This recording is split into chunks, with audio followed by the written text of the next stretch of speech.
Hi hello ನಮಸ್ಕಾರ. ನೀವು ನೋಡ್ತಾ ಇದ್ದೀರಾ ಸ್ಪೀಡ್ ಪ್ಲಸ್ ಕರ್ನಾಟಕ. ನಾನು ಸುಷ್ಮಿತಾ ನಟರಾಜ್. ವೀಕ್ಷಕರೇ, ಇವತ್ತು ನನ್ನ ಜೊತೆ ಸುಷ್ಮಿತಾ ಅಂತಲೇ ಹೇಳ್ಬೋದು. ಯಾಕೆ ಅಂತ ಅಂದರೆ ಕಾಮಿಡಿ ಕಿಲಾಡಿಗಳಿರ್ಬೋದು, ಎಲ್ಲ ರಿಯಾಲಿಟಿ ಶೋಸಲ್ಲೂ ಅವ್ರದ್ದೇ ಆದಂತಹ ಒಂದು ಗತ್ತನ್ನು ತೋರಿಸಿ ಇವಾಗ ಕನ್ನಡ ಚಿತ್ರರಂಗದಲ್ಲೂ ಸಹ ಅವ್ರದ್ದೇ ಆದಂತಹ ಹೆಸರನ್ನು ಮಾಡಿರುವಂತಹ ಸುಷ್ಮಿತಾ ಜಗಪ್ಪ ಅವರು ಇವತ್ತು ನಮ್ಮ ಜೊತೆ ಇದ್ದಾರೆ. ಮೊದಲಿಗೆ ಅವ್ರನ್ನ ವೆಲ್ಕಮ್ ಮಾಡ್ಕೊಳ್ಳೋಣ. ಫಸ್ಟ್ ಆಫ್ ಆಲ್, ಹೇಗಿದ್ದೀರಾ? ಸೂಪರ್. ನಿಮ್ಮ ಹೆಸರು ಸುಷ್ಮಿತಾನಾ? ಆ ಹೆಸರಿನವರೆಲ್ಲ ವೆರಿ ಸ್ಪೆಷಲ್ ಅಂತೆ. ಹೌದು, ಅಂದರೆ ನಿಮ್ಮನ್ನು ನೋಡ್ತಾ ಇರ್ಬೇಕಾದ್ರೆ ನನಗೂ ಅನಿಸುತ್ತೆ ಏನೋ ಒಂದು ಮಾಡ್ಬೋದು ಅಂತ. ಎಸ್, ಹೇಗೆ ನಡೀತಾ ಇದೆ ವರ್ಕ್ಸ್ ಎಲ್ಲ? ಹೇಗಿದ್ದೀರಾ ನೀವು? ಫಸ್ಟು ಚೆನ್ನಾಗಿದ್ದೀನಿ. ನೀವೆಲ್ಲರೂ ತುಂಬ ಸಪೋರ್ಟ್ ಮಾಡ್ತಿದ್ದೀರಾ, ಎಲ್ಲ ಕಡೆ ಓಡಾಡ್ತೀರಾ. ನಿಮಗೆ ಕಾಲು ಬರಲ್ವಾ? ಅಂದರೆ ನಿಮಗಿಂತ ಒಂದು ಸ್ವಲ್ಪ ಕಮ್ಮಿನೇ ಇರ್ಬೋದು, ಬಟ್ ನೀವು ತುಂಬ ಕಡೆ ಕಾಣಿಸ್ಕೊಳ್ತಾ ಇರ್ತೀರಾ. ಇಲ್ಲ, ನಾವು ಎಲ್ಲೆಲ್ಲಿ ಕಾಣಿಸ್ಕೊಂಡ್ರು ಅದು ನೀವು ಪ್ರಸಾರ ಮಾಡಿದ್ರೆ ಮಾತ್ರ ಅಲ್ವಾ? ಸೊ ಹಾಗಾಗಿ ನೀವು ಇಂಪಾರ್ಟೆಂಟೇ.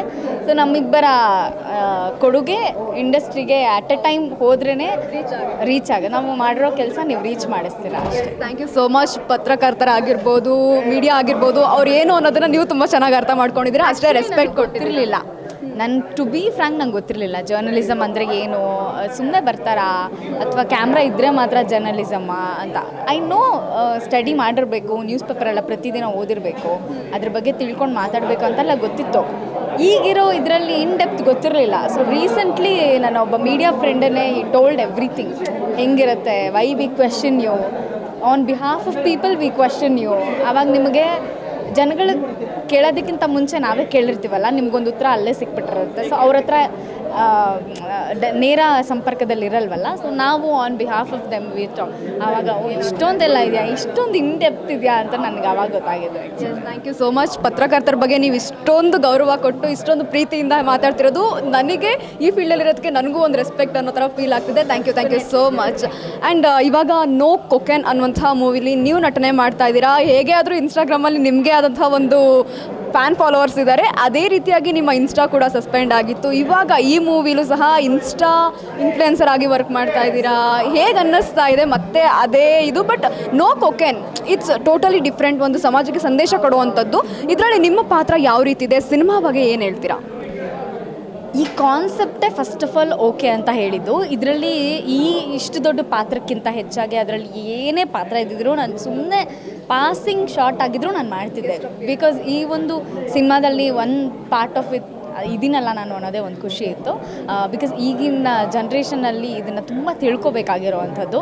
ಇದನ್ನು ಸೀರಿಯಸ್ ಆಗಿ ಹೇಳಿದ್ರೆ ಡೆಫಿನೆಟ್ಲಿ ಸೀರಿಯಸ್ ಆಗಿ ಟೀಚರ್ಸೇ ಹೇಳ್ತಿರ್ತಾರೆ ನೋಡಿ, ಅದೊಂದು ಸೆಷನ್ ಮಾಡ್ತಿರ್ತಾರೆ ಪರ್ಸ್ನಾಲಿಟಿ ಡೆವಲಪ್ಮೆಂಟ್ ಅಂತ ಏನು ಕ್ಲಾಸಸ್ ಮಾಡ್ತಿದ್ರು ಆವಾಗ. ನಮಗೆ ಈಗಲೂ ಅದನ್ನೇ ಮಾಡ್ತಾರೆ. ಯಾರ್ಯಾರೋ ಅಂದರೆ ಅದೇ ಟೀಚರ್ಸ್ ಹೇಳೋದಕ್ಕಿಂತ ಬೇರೆ ಯಾರಾದರೂ ಒಬ್ಬ ಸ್ಪೆಷಲ್ ಪರ್ಸನ್ ಬಂದ್ಬಿಟ್ಟು ಹೇಳಿ, ಆಮೇಲೆ ಇನ್ಸ್ಪೆಕ್ಟರ್ಸ್ನ ಅಥವಾ ಡಿಪಾರ್ಟ್ಮೆಂಟಲ್ಲಿರೋರನ್ನೇ ಕರೆಸ್ತಾರೆ. ಹೆಂಗೆ ನಾವು ಹಿಡಿತೀವಿ ನಿಮ್ಮನ್ನು, ನಮಗೆ ಗೊತ್ತು ಹಿಡಿಯೋಕ್ಕೆ, ಬಟ್ ಸುಮ್ಮನೆ ಬಿಟ್ಟಿರ್ತೀವಿ. ಒಂದು ಸತಿ ತಿದ್ಕೋತೀರಾ, 2 ಸತಿ ತಿದ್ಕೋತೀರಾ, ಬಟ್ ಇದು ನಿಮ್ಮ ಲೈಫಿಗೆ ಎಷ್ಟು ಇದಾಗತ್ತೆ ಅಂತೆಲ್ಲ ಹೇಳ್ತಾನೆ ಇರ್ತಾರೆ.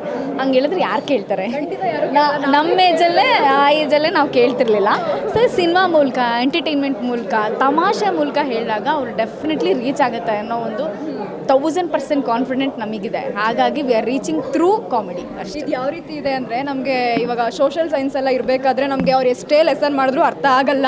ಅದನ್ನು ಪ್ರೊಜೆಕ್ಟರ್ ಹಾಕಿ ಸಿನಿಮಾ ಫ್ಲೋಯಲ್ಲಿ ಇಲ್ಲ ಸಾಂಗ್ ಫ್ಲೋಯಲ್ಲಿ ತೋರಿಸಿದಾಗ ಮಾತ್ರ ಅರ್ಥ ಆಗೋದು. ಸೊ ಆ ಕಾನ್ಸೆಪ್ಟನ್ನ ನೀವು ಮೂವಿ ಮುಖಾಂತರ ಇರುವಂಥ ಒಂದು ಸಂದೇಶನ ರವಾನೆ ಮಾಡೋಕ್ಕೆ ರೆಡಿಯಾಗಿ ನಿಂತಿದ್ದೀರಾ. ಆ್ಯಂಡ್ ನೀವು ಈ ಸಿನಿಮಾದಲ್ಲಿ ದೊಡ್ಡ ಲೆಜೆಂಡ್ರಿ ಆ್ಯಕ್ಟರ್ಸ್ ಜೊತೆ, ಅದರಲ್ಲೂ ಭವ್ಯ ಅಮ್ಮ ಇರ್ಬೋದು, ಶೋಭ್ರಾಜ್ ಸರ್ ಇರ್ಬೋದು, ಮಿಮಿಕ್ರಿ ಗೋಪಿ ಸರ್ ಆಗಿರ್ಬೋದು, ಕೋಟೆ ಸರ್ ಆಗಿರ್ಬೋದು, ಎಲ್ಲರ ಜೊತೆ ಆ್ಯಕ್ಟ್ ಮಾಡಿದ್ದೀರಾ. ಅದರಲ್ಲೂ ನಾನ್ ಸ್ಟಾಪ್ ಮಾತಾಡೋವಂಥ ಪ್ರಥಮ್ ಸರ್ ಜೊತೆ ವರ್ಕ್ ಮಾಡಿದ್ದೀರಾ. ಹೇಗೆ ಅನ್ನಿಸ್ತಾ ಇದೆ? ಹೇಗಿತ್ತು? ಅದೊಂಥರ ಮ್ಯಾನಿಫೆಸ್ಟೇಷನ್. ಅವ್ರನ್ನ ಯಾವಾಗಲೂ ಅಣ್ಣಯ್ಯ ಅಂತ ಕೂಗ್ತಾ ಇದ್ವಾ, ಅದು ಸಿನಿಮಾದಲ್ಲೂ ಅಣ್ಣಯ್ಯ ಆಗಿಬಿಡ್ದಾನೆ. ಆಮೇಲೆ ಭವ್ಯ ಮೇಡಮ್ ಅವ್ರ ಜೊತೆ ಎಲ್ಲ ಆ್ಯಕ್ಟ್ ಮಾಡಬೇಕಾದ್ರೆ ಅವ್ರು ಎಷ್ಟು ನಾವಾದರೆ ಒಂದು ಸತಿ ಹೇಳಿದ್ರೆ ಹಿಂಗೆ ನಿಂತಿರ್ತೀವಿ, ನಾವು ಕ್ವಶನ್ ಕೇಳಬೇಕು ಅಂತ ಅನ್ಕೋತಾ ಇರ್ತೀನಿ. ಅದನ್ನು ಪಟ್ಟಂತ ಅವ್ರು ಕರೆಕ್ಟ್ ಅಲ್ಲ, ಇವ್ರು ಕೇಳ್ತಾ ಇದ್ದಾರೆ, ಕೇಳಿಸ್ಕೊಳ್ಳೋಣ ಅನ್ನೋ ಥರ. ಅಂದರೆ ಅವ್ರು ಝೀರೋಯಿಂದ ದೇ ವಿಲ್ ಸ್ಟಾರ್ಟ್ ಅಲ್ಲ, ಅವಾಗ ನಮಗೇನು ಅನಿಸಲ್ಲ. ನಮ್ಮ ಥರನೇ ಅವರು ಜೊತೆಗೆ ಏನೋ ನಮ್ಮ ಜೊತೆನೇ ಆ್ಯಕ್ಟ್ ಮಾಡ್ತಿದ್ದಾರಪ್ಪ ಅನ್ನೋ ಥರ ಫೀಲ್ ಆಗುತ್ತೆ. ಅವರು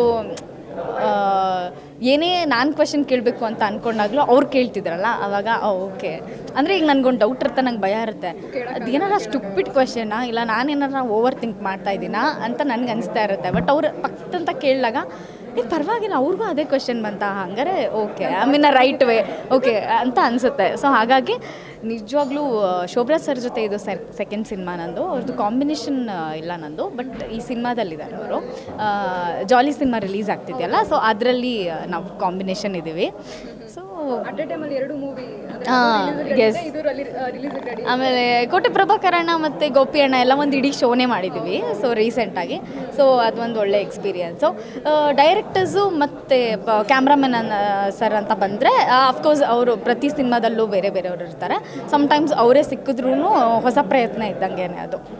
ನಾವು ಜಾಲಿಯಾಗೆಲ್ಲ ಅಷ್ಟು ಮಾತಾಡಿರಲ್ವಾ, ಸೊ ಅವ್ರು ಏನು ಫೋಕಸ್ ಮಾಡ್ತಿದ್ದಾರೆ ಅದೇ ಇರುತ್ತೆ. ಅವ್ರಿಗೆ ಹೆಂಗೆ ಬೇಕು ನಾವು ಹಂಗೆ ಆ್ಯಕ್ಟ್ ಮಾಡಬೇಕಾಗತ್ತೆ. ಅವ್ರನ್ನೆಲ್ಲ ನೋಡ್ತಿರ್ಬೇಕಾದ್ರೆ ಭಯ ಆಗ್ತಿರುತ್ತೆ, ಅವ್ರು ತುಂಬ ಸ್ಟ್ರಿಕ್ಟ್ ಅನಿಸುತ್ತೆ, ಅವ್ರು ತುಂಬ ರ್ಯಾಶ್ ಅನಿಸುತ್ತೆ ಅಂತ. ಬಟ್ ಇವಾಗ ನೋಡ್ತಾ ನೋಡ್ತಾ ನೋಡ್ತಾ ಸೂಪರ್. ಯಾಕೆಂದರೆ ಅವ್ರನ್ನೆಲ್ಲ ನೋಡಿದಾಗ ಬರೀ ಭಯನೇ ಆಗ್ತಾಯಿತ್ತು. ಬಟ್ ಇವಾಗ ನೋಡ್ತಿರ್ಬೇಕಾದ್ರೆ ಇಲ್ಲ, ಇವರೆಲ್ಲ ತುಂಬ ಕ್ಲೋಸ್ ಫ್ರೆಂಡ್ಲಿ ಟೈಪ್ ಅನ್ನೋ ಥರ. ನಿಮಗೊಂದು ಜರ್ನಿ ಹೇಗಿದೆ? ಇಲ್ಲ, ದೊಡ್ಡ ಗುಣ. ಯಾಕೆಂದರೆ ಆ ಥರ ಫೀಲ್ ಮಾಡಿಸಲ್ವಲ್ಲ ಹೊಸೊಬ್ರಿಗೆ, ಅಥವಾ ಫಸ್ಟ್ ಟೈಮ್ ಅವ್ರ ಜೊತೆ ಕಾಂಬಿನೇಷನ್ ಆ್ಯಕ್ಟ್ ಮಾಡ್ತಾರೋರಿಗೆ. ಯಾವುದೇ ಸಿನಿಮಾ ಮಾಡಿದ್ರು ಅದು ಫಸ್ಟ್ ಟೈಮ್ ಅಂತಾನೆ. ಆ ಸಿನಿಮಾ ಮುಂಚೆ ಮಾಡಿರಲ್ವಲ್ಲ, ಆ್ಯಕ್ಟ್ ಮಾಡಿರ್ಬೋದು ನೀನು, ಆ ಸಿನಿಮಾ ಆ ಕ್ಯಾರೆಕ್ಟ್ರ್ ಮಾಡಿಲ್ವಲ್ಲ. ಸೊ ಅದು ಪ್ರತಿ ಸತಿನೂ ಹೊಸ ಪ್ರಯತ್ನ ಇದ್ದಂಗೆ. ನನಗೆ ಲೈಕ್ ಫುಲ್ ಆಫ್ ಏನಂದರೆ ಖುಷಿ, ಫ್ರಸ್ಟ್ರೇಷನ್ನು. Already Instagram ಫ್ರಸ್ಟ್ರೇಷನ್ನು. ಯಾರಿಗೆ ಬೈಯೋದು? ಇನ್ಸ್ಟಾಗ್ರಾಮ್ನ ಕ್ಯಾನ್ಸಲ್ ಅಂದರೆ ಸಸ್ಪೆಂಡ್ ಮಾಡಿರ್ತಾರಲ್ಲ ಆ ಮ್ಯಾನಿಗೆ ಬೈಯೋದಾ, ಇಲ್ಲ AI ಅದನ್ನು ಫಸ್ಟು ರೆಕಗ್ನೈಸ್ ಮಾಡಿರ್ತಾರಲ್ಲ ಅದಕ್ಕೆ ಬೈಯೋದಾ? ಕೈಗೆ ಸಿಗಲ್ವಲ್ಲ, ಸಿಗದೇ ಇರೋರಿಗೆ ನಾವು ಏನೇನೋ ಬೈಕೋತಿರ್ತೀವಿ. ಇಲ್ಲಿ ಫೋನ್ ಕೈಗೆ ಸಿಕ್ಬಿಡಿದೆ, ಅದು ಮಿಲಿಯನ್ ವ್ಯೂಯರ್ಸ್ ಮೀನಾ ಅಂತ ಬೇರೆ ಹೆಸರಿಟ್ಬಿಟ್ಟಿದ್ದಾರಾ. ಫುಲ್ ಖುಷಿ. ಏನೋ ಇರೋ ಬರೋ ಫ್ರಸ್ಟ್ರೇಷನ್ ಎಲ್ಲ ಅದ್ರಲ್ಲಿ ತೋರಿಸ್ಬಿಟ್ಟಿದ್ದೀನಿ. ಅಂದರೆ ಹಂಗಂತ ಅದರಲ್ಲಿ ಬಯೋ ಅಂಥದ್ದು ಏನು ಇರಲಿಲ್ಲ, ಬಟ್ ಅಲ್ಲಿ ಮಾಡೋಕ್ಕಾಗ್ದಿರೋದು ಇಲ್ಲಿ ಮಾಡ್ಬೋದಲ್ಲ. ಆ್ಯಕ್ಟ್ ಮೂಲಕ ಎಲ್ಲ ಮಾಡಿಬಿಡೋದು. ನಂಗೆ ಮಿಲಿಯನ್ ವ್ಯೂಸ್ ಆಗಿದೆ, ನಾನು ಏನು ಹಾಕಿದ್ರು ಎಲ್ಲ ಜನ ನೋಡ್ತಾರೆ ಅನ್ನೋ ಥರ ಎಲ್ಲ ಫೀಲ್ಸ್ ಇದೆಯಲ್ಲ, ಆ ಫೀಲ್ಸ್ ತೊಗೊಳ್ಳೋದೇ ಖುಷಿ. ನನಗೆ ಅಟ್ ಎ ಟೈಮ್ ಎಲ್ಲ ಸಿಂಕ್ ಆಯ್ತಲ್ಲ, ಖುಷಿ ಆಯಿತು. ಎಸ್, ಒಟ್ಟಾರೆಯಾಗಿ ನೋ ಕೊಕೇನ್ ಅಂದ ತಕ್ಷಣ ಇವಾಗ ಸಮಾಜದಲ್ಲಿ ಆಲ್ಮೋಸ್ಟ್ ಅದೇ ನಡೀತಾ ಇದೆ. ಎಲ್ಲ ಕಡೆ ನೋಡಿದ್ರು ಡ್ರಗ್ಸ್ ಆಗಿರ್ಬೋದು, ಗಾಂಜಾ ಆಗಿರ್ಬೋದು, ಅಫೀಮ್ ಆಗಿರ್ಬೋದು, ಬರೀ ಇದೇ ಕಾಣಿಸ್ಕೊಳ್ತಾ ಇದೆ. ನಿಮ್ಮ ಪಾತ್ರದ ಮೂಲಕ ಏನಾದರೂ ಜನರಿಗೆ ಸಂದೇಶ ಇದೆಯಾ? ನಿಮ್ಮ ಪ್ರಕಾರ ಈ ಡ್ರಗ್ಸ್ ಆಗಿರ್ಬೋದು ಇವೆಲ್ಲವೂ ಸಹ ಸ್ಟೂಡೆಂಟ್ಸ್, ಅದರಲ್ಲೂ ಪ್ರಮುಖವಾಗಿ ಯುವಕರು ಅಂತ ಬಂದಾಗ ಎಷ್ಟು ಪರಿಣಾಮ ಬೀರುತ್ತೆ? ನಾವು ಸಣ್ಣವ್ರು ಇರಬೇಕಾದ್ರೆ ನಾನು ಎಲ್ಲೋ ಒಂದು ಕಡೆ ನ್ಯೂಸ್ ನೋಡಿದ್ದೆ. ಯಾವುದೋ ಒಂದು ಕಾಲೇಜನ್ನು ಇದು ಮಾಡಿದರು, ಹೋಗಿ ಹಿಡಿದಿದ್ರು. ಅಂದರೆ ಕಾಲೇಜ್ ಆವರಣದಲ್ಲೇ ಕಾಲೇಜು ಫ್ಯಾಕಲ್ಟಿ ಮೆಂಬರ್ಸ್ಗೆ ಗೊತ್ತಾಗದೇ ಇರೋ ಥರ ಗಿಡಗಳನ್ನ ಬೆಳೆಸಿದ್ರು, ಡ್ರಗ್ ಗಿಡಗಳನ್ನ ಬೆಳೆಸಿದ್ರು ಅಂತ. ನಾನು ಬಹುಶಃ ಕಾಲೇಜಲ್ಲಿದ್ದೆ ಅನಿಸುತ್ತೆ. ಯಾವಾಗಲೂ ನಾನು ಇದನ್ನು ನೋಡಿದ್ದೆ. ನನಗೆ ಆ ಗಿಡ ಬೆಳೆಸಿದ್ರೆ ಏನಾಗುತ್ತೆ ಅಂತ ಕೇಳಿದ್ದೆ ನಾನು. ಬಿಕಾಸ್ ನಂಗೆ ಗೊತ್ತಿಲ್ಲ ಅದು ಈ ಥರದ್ದೊಂದು ಮಾರಕ ಇದಾಗುತ್ತೆ ಅಂತ ನಂಗೆ ಗೊತ್ತಿರಲಿಲ್ಲ. ಸೊ ಗಿಡ ಬೆಳೆಸಿದ್ರೆ ಏನಾಯಿತು, ಮಕ್ಕಳೆಲ್ಲ ಗಿಡ ಬೆಳ್ಸಕ್ಕೆ ತಾನೇ ಸ್ಟಾರ್ಟಿಂಗಿಂದ ಹೇಳ್ಕೊಡೋದು. ಅವರು ಒಂದು ಬೆಳೆಸಿದ್ರಿ ಅದೆಲ್ಲ ಅಂತ ಒಂದು ತಲೆ ಮೇಲೆ ಕೊಟ್ಟಿದ್ರು ನಮ್ಮಮ್ಮ. ಅದೆಲ್ಲ ಸುಮ್ಮನೆ ಹಿಂಗಿರು, ಅದು ಬೇರೆಯೇ ಅಂತ. ಆವಾಗ ಹಂಗೆ ಹೇಳಿದ್ರೆ ಅರ್ಥನೂ ಆಗ್ತಿರ್ಲಿಲ್ಲ. ಬಹುಶಃ ಇದು ಕಾಲೇಜ್ ಅಂದರೆ ಆವಾಗಷ್ಟೇ ಫಸ್ಟ್ PU ಆ ಥರ, ಅದು ಸ್ಕೂಲ್ ಲೆವೆಲ್ಲೇ ತಾನೇ. ಸೊ 11th ಕ್ಲಾಸ್ ಅಂತ ಹೇಳ್ತಾರಲ್ಲ, ಸೊ ಆ ಟೈಮಲ್ಲಿ ಅರ್ಥನೂ ಆಗ್ತಿರ್ಲಿಲ್ಲ. ಈಗ ಇಷ್ಟು ದೊಡ್ಡದಾಗಿದೆಯಾ ಅದು, ಇಷ್ಟು ಹಿಂಗೆ ಇಶ್ಯೂ ಅಂತ ಅನಿಸುತ್ತೆ. ಆಮೇಲೆ ಕೆಲವರು ಆನ್ ದ ವೇ ಹೋಗ್ತಾ ಇರಬೇಕಾದ್ರೆ ನಾವು ಎಷ್ಟೋ ಜನ ನೋಡ್ಬೋದು, ತೊಗೊಂಡ್ರವ್ರನ್ನೇ ನೋಡ್ಬೋದು. ಅವ್ರ ಬಿಹೇವಿಯರ್ ನೋಡಿದ್ರೆ ಗೊತ್ತಾಗ್ಬಿಡತ್ತೆ ಅವ್ರಿಗೆ ಎಲ್ಲಿ ಸಿಕ್ತು ಅಂತ. ನಾನು ಅಷ್ಟು ಸಿಗೋ ಥರ ನೀವು ಯಾಕೆ ಬಿಟ್ಟಿದ್ದೀರಾ? ಬೇರೆ ದೇಶದಲ್ಲೆಲ್ಲ ಡೆಫಿನೆಟ್ಲಿ ಸಖತ್ ಸ್ಟ್ರಿಕ್ಟ್ ಮಾಡಿರ್ತಾರೆ, ಅದು ತೊಗೊತಾರೆ ಇಲ್ಲ ಅಂತಲ್ಲ. ಅದಕ್ಕೊಂದು ಜಾಗ ಅಂತಿರುತ್ತೆ, ಟೈಮ್ ಅಂತಿರುತ್ತೆ. ಎನಿ ಟೈಮ್ ಆರಾಮಾಗಿ ಅಂದರೆ ಇಂಡೈರೆಕ್ಟಾಗಿ ತೊಗೊಳೋದು ಬೇರೆ, ಡೈರೆಕ್ಟ್ಲಿ ತೊಗೊಳ್ಳೋದೇ ಬೇರೆ. ಸೊ ಅದು ತುಂಬ ಜನಕ್ಕೆ ನಿಮಗೆ ಗೊತ್ತು, ಅತ್ಯಾಚಾರಗಳಾಗ್ತಿರ್ಬೋದು. ಅದೆಲ್ಲ ತೊಗೊಂಡಾಗಲೇ ನಿಮ್ಗೆ ಧೈರ್ಯ ಬರೋದು. ಒಬ್ರನ್ನ ಚುಚ್ಚಬೇಕು ಅಂತಂದರೆ ನನಗೆ ಇವಾಗ ಪಿನ್ ಕೊಡಿ, ಪಿನ್ನಲ್ಲಿ ನಿಮ್ಗೆ ಚುಚ್ಚಕ್ಕೂ 100 ಸತಿ ಯೋಚನೆ ಮಾಡ್ತೀನಿ. ಬಿಕಾಸ್ ಆ ನೋವು ನನಗೆ ಗೊತ್ತು ಹೆಂಗಿರುತ್ತೆ ಅಂತ. ಬಟ್ ನಿಮಗೆ ಚುಚ್ಚಕ್ಕೆ ನಾನು 100 ಸತಿ ಯೋಚನೆ ಮಾಡ್ತೀನಿ. ಅದನ್ನು ತೊಗೊಂಡ್ಮೇಲೆ ಚುಚ್ಚಕ್ಕೆ ಯೋಚನೆ ಮಾಡಲ್ಲ ಅವನು. ಸೊ ಆ ಥರದ್ದು ಬರೀ ನೀನು ತೊಗೊಂಡು ನೀನು ಎಂಜಾಯ್ ಮಾಡ್ತೀಯ ಅಂದರೆ ನೀನು ಹೆಂಗಾರ ಹಾಳಾಗೋಗು. ಬೇರೆಯವ್ರಿಗೂ ತೊಂದರೆ ಆಗ್ತಿದೆ ಅಂದರೆ ಅದನ್ನು ಕಂಪ್ಲೀಟಾಗಿ ಬ್ಯಾನ್ ಮಾಡಲೇಬೇಕು. This is very very ಕ್ರಿಯಲ್. ಏಕೆಂದರೆ ಪಾಪ ಅಮಾಯಕರು, ಅವ್ರು ಏನೂ ಮಾಡಿಲ್ಲ, ಅವ್ರಿಗೆ ಯಾಕೆ ತೊಂದರೆ ಕೊಡ್ತಿದ್ದೀರಾ ನಿಮ್ದು ಯಾವುದೋ ಕೆಟ್ಟ ಚಟಗಳಿಂದ? ಈಗ ನಾವು ಹೇಳ್ತೀವಿ ಗೊತ್ತಾ, ಗಂಡ ಕುಡ್ಕೊಂಡು ಪಾಪ ಹೆಂಡ್ತಿಗೆ ಹೊಡಿತಾನೆ. ಪಾಪ ಹೆಂಡ್ತಿ, ಶಿ ಡೋಂಟ್ ನೋ ಎನಿಥಿಂಗ್. ಪಾಪ ಆ ಮಗುಗೇನೂ ಗೊತ್ತಿಲ್ಲ. ನೀನು ಕೆಲವ್ರು ಅದನ್ನೇ ಹೇಳ್ತೀನಲ್ಲ, ಲೈಕ್ ನಿಮ್ಗೆ ಬೇಕಾದರೆ ಎಲ್ಲಾದರೂ ಊರು ಬಿಟ್ಟು ಹೊಟ್ಟೋಗಿ, ಇಲ್ಲ ಫ್ಯಾಮಿಲಿನ ಬಿಟ್ಟು ಹೊಟ್ಟೋಗಿ, ಪರವಾಗಿಲ್ಲ, ಹೋಗ್ಬಿಟ್ಟು ಎಲ್ಲರ ಹಾಳಾಗೋಗಿ. ಬಟ್ ಫ್ಯಾಮಿಲಿಯಲ್ಲಿ ಇತ್ಕೊಂಡು ಅವ್ರ ಬಗ್ಗೆ ಯೋಚನೆ ಮಾಡಿದೆ, ಜನಗಳ ಬಗ್ಗೆ ಯೋಚನೆ ಮಾಡಿದೆ, ಅಮಾಯಕರ ಬಗ್ಗೆ ಯೋಚನೆ ಮಾಡಿದೆ, ನಿಮ್ಮ ಲೈಫ್ ಆಯಿತು ನೀವಾಯಿತು ಅನ್ನೋ ಥರ ಅದೇನೋ ಒಂಥರ ಅದ್ರ ಬಗ್ಗೆ ಎಕ್ಸ್ಪ್ಲೇನೇ ಮಾಡೋಕ್ಕಾಗಲ್ಲ. ತೀರಾ ಅಸಹ್ಯ ಇದು ನಮ್ಮ ದೇಶದಲ್ಲಿ ನಡೀತಿದೆ ಅಂತ ಹೇಳೋದಕ್ಕೆ ತೀರಾ ಅಸಹ್ಯ. ನಾನು ಯಾವಾಗಲೂ ವಿಶ್ ಮಾಡ್ತಿರ್ತೀನಿ, ಏನು ಗೊತ್ತಾ, ನಾವು ಕನ್ನಡದವ್ರು ಎಷ್ಟು ಚೇಂಜ್ ಆಗಬೇಕಂದ್ರೆ ಲೈಕ್ ನರ್ಕದಲ್ಲಿ ನಾವುಗಳು ಸಿಗಬಾರ್ದು, ಜೈಲಲ್ಲಿ ನಾವು ಸಿಗಬಾರ್ದು.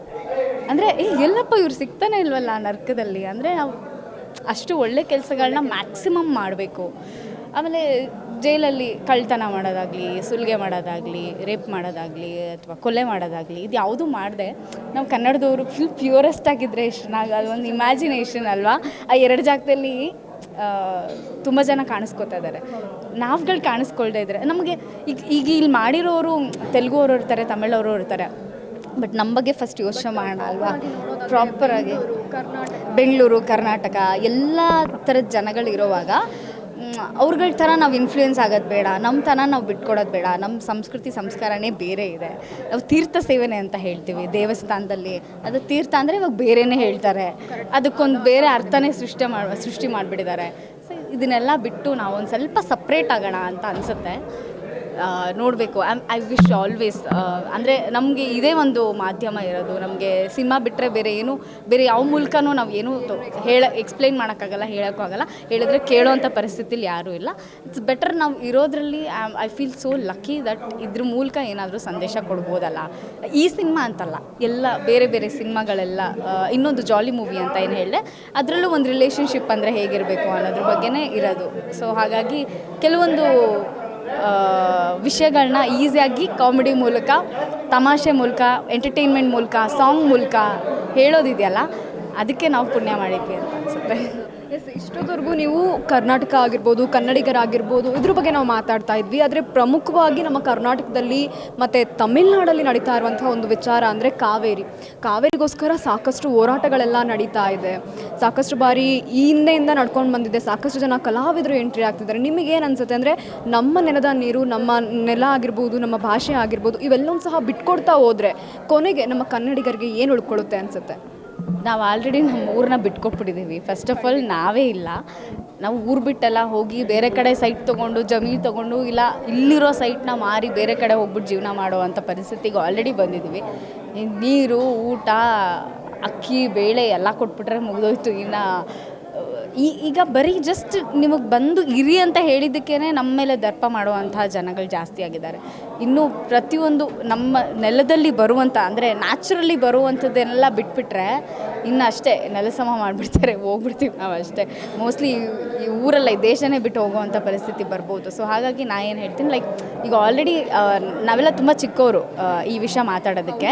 ಯಾಕೆಂದರೆ ನಾವು ಚಿಕ್ಕವರಿಂದನೂ ಇದನ್ನೇ ಇಷ್ಟು ಜನ ಹೋರಾಟ ಮಾಡಿದ್ದಾರೆ ಅಂದ್ರೂ ಸಾಲ್ವ್ ಆಗಿಲ್ಲ ಅಂದರೆ ಇನ್ನು ಎಂಥ ಪ್ರಾಬ್ಲಮ್ ಇರ್ಬೋದು ಇದು ಅನ್ನೋದೊಂದು ಪ್ರಶ್ನೆ ಬರುತ್ತೆ. ಸೊ ಇನ್ನು ಡೀಟೇಲಾಗಿ ಯೋಚನೆ ಮಾಡಿ ಇಷ್ಟೊತ್ತಿಗಾಗಲೇ ನಿರ್ಧಾರ ತೊಗೋಬೇಕಾಗಿರೋರು ಈಗಲಾದರೂ ನಿರ್ಧಾರ ತೊಗೊಳ್ಳಿ ಅಂತ ನಾನು ಹೇಳ್ತೀನಿ. ಸುಷ್ಮಿತಾ ಅವರೇ, ಇನ್ನು ಸಾಕಷ್ಟು ಒಂದಷ್ಟು ನಾಲೆಡ್ಜ್ಗಳನ್ನ, ನಿಜವಾಗ್ಲೂ ಒಳ್ಳೊಳ್ಳೆ ಮಾತುಗಳನ್ನ ಹೇಳ್ತಾ ಹೋದ್ರು. ಏಕೆಂದರೆ ಕೊಕೇನ್ ಅನ್ನೋದಿರ್ಬೋದಲ್ಲ, ಅದಂತೂ ತುಂಬ ಮಾರಕವಾದಂತಹ ವಸ್ತು ಅಂತಲೇ ಹೇಳ್ಬೋದು. ಯುವಕರಿಗೆ ಎಷ್ಟು ಪರಿಣಾಮ ಬೀಳುತ್ತೆ ಅಂತ ಅಂದರೆ ಅದರಿಂದ ಎಷ್ಟೋ ಜನ ಯುವಕರ ಲೈಫ್ ಹೋಗಿದೆ, ಲೈಫ್ ಹಾಳು ಮಾಡ್ಕೊಂಡಿದ್ದಾರೆ, ಜೀವನನೇ ಬರ್ಬಾದ್ ಆಗೋಗ್ಬಿಟ್ಟಿದೆ. ಅಂತಹ ಒಂದು ಒಳ್ಳೆ ಸಂದೇಶವನ್ನು ನೀವು ಸಿನಿಮಾ ಮುಖಾಂತರ ಎಲ್ಲರಿಗೂ ಸಹ ನೀಡೋದಕ್ಕೆ ಮುಂದಾಗಿದ್ದೀರಾ. 1 ಸೆಕೆಂಡ್ ಕಂಗ್ರ್ಯಾಚುಲೇಷನ್. ಅಪ್ಕಮಿಂಗಲ್ಲಿ ಬರ್ತಾ ಇರುವಂತಹ 2 ಮೂವಿಗೂ ಒಳ್ಳೆಯದಾಗಲಿ, ನಿಮಗೂ ಕೂಡ ಒಳ್ಳೆಯದಾಗಲಿ. Thank you so much. Thank you Sushmita ಅವರೇ. ಎಸ್ ವೀಕ್ಷಕರೇ, ನೋಡಿದ್ರಲ್ವಾ ಸುಷ್ಮಿತಾ ಅವರು ಏನಂತ ಹೇಳಿದ್ರು ಅಂದರೆ ಟೋಟಲ್ ಆಗಿ ನೋ ಕೊಕೇನ್ ಅಂತಲೇ ಟ್ಯಾಗ್ಲೈನ್ ಇದೆ. ಯಾಕೆ ಅಂತ ಅಂದರೆ ಇವಾಗ ಸಮಾಜದಲ್ಲಿ ನಡೀತಾ ಇರುವಂತಹ ಮಾರಕವಾದಂತಹ ಒಂದು ವಿಚಾರ ಅಂತ ಅಂದರೆ ಅದು ಡ್ರಗ್ಸ್ ವಿಚಾರವನ್ನು ಯಾರಿಗೆ ಆದ್ರೂ ಒಂದು ಲೆಸನ್ಸ್ ಟೈಪಲ್ಲಾಗಿರ್ಬೋದು, ಒಂದು ಉಪದೇಶದ ರೀತಿಯಲ್ಲಾಗಿರ್ಬೋದು, ಇದನ್ನು ಯಾವುದೇ ರೀತಿಯಲ್ಲಿ ಸಹ ಹೇಳಿದ್ರು ಸಹ ಯಾರು ಸಹ ಅಷ್ಟು ಸುಲಭವಾಗಿ ಅರ್ಥ ಮಾಡ್ಕೊಳ್ಳಲ್ಲ. ಆದರೆ ಒಂದು ಕಾಮಿಡಿ ಇರ್ಬೋದು, ಒಂದು ಹ್ಯೂಮರ್ಸ್ ಆಗಿರುವಂಥ ಒಂದು ವಿಚಾರವನ್ನು ಎಲ್ಲರಿಗೂ ಸಹ ತಲುಪಿಸೋದಕ್ಕೆ ಈಗ ನೋ ಕೊಕೇನ್ ಸಿನಿಮಾ ರೆಡಿಯಾಗಿದೆ. ಇಂತಹ ಚಿತ್ರದಲ್ಲಿ ಈಗ ಸುಷ್ಮಿತಾ ಅವರು ಕೂಡ ನಟನೆ ಮಾಡಿರುವಂಥದ್ದು ಒಂದು ಒಳ್ಳೆ ಸಂದೇಶವನ್ನು ನೋ ಕೊಕೇನ್ ಸಿನಿಮಾ ಒತ್ತು ತರ್ತಾ ಇದೆ. ತಪ್ಪದೆ ಎಲ್ಲರೂ ಸಹ ನೋಡಿ. ಈಗಾಗಲೇ ಸಿನಿಮಾ ಆಲ್ಮೋಸ್ಟ್ ಕಂಪ್ಲೀಟ್ ಆಗಿದೆ, ಕೊನೆಯ ಹಂತದ ಶೂಟಿಂಗ್ ಕೂಡ ನಡೀತದೆ. ಎಲ್ಲರೂ ಸಹ ಸಿನಿಮಾ ರಿಲೀಸ್ ಆದಮೇಲೆ ಸಿನಿಮಾ ಥಿಯೇಟರ್ಗೆ ಹೋಗಿ ನೋಡಿ. ಕ್ಯಾಮ್ರಾ ಪರ್ಸನ್ ಮೈಲಾರಿ ಜೊತೆ ಸುಷ್ಮಿತಾ ನಟರಾಜ್.